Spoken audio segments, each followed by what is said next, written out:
Hi guys, and welcome back to my little universe. In today's video, I'm going to show you a different way to create a beautiful sugar rose. Yeah, I'm not going to use gum paste this time, and you can see that during the video. So, as I'm used to say, if you like this video or just if you have any questions, please leave me a comment and a space here below. Thanks for watching and see you soon. Bye!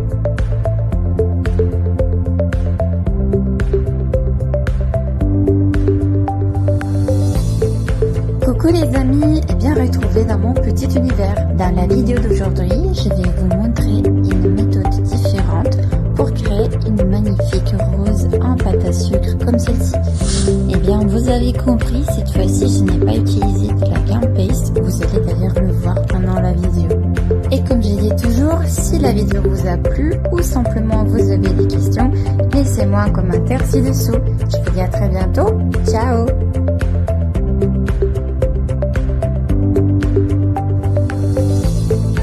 Ciao a tutti e bentornati nel mio piccolo universo.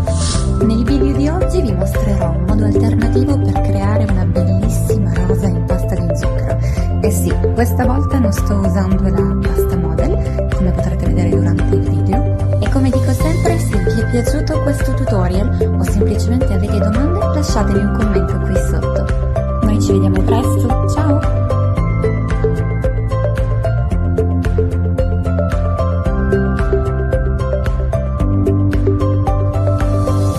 Hola amigos y bienvenidos de nuevo en mi pequeño universo.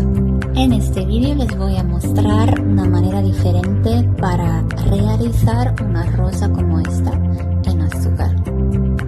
Aquí no estoy utilizando la gum paste como pueden ver durante el vídeo. Y como digo siempre, si les ha gustado este vídeo o simplemente tienen preguntas, pueden dejarme un comentario en la sección de abajo. Bueno, nos vemos pronto, guapos. Adiós.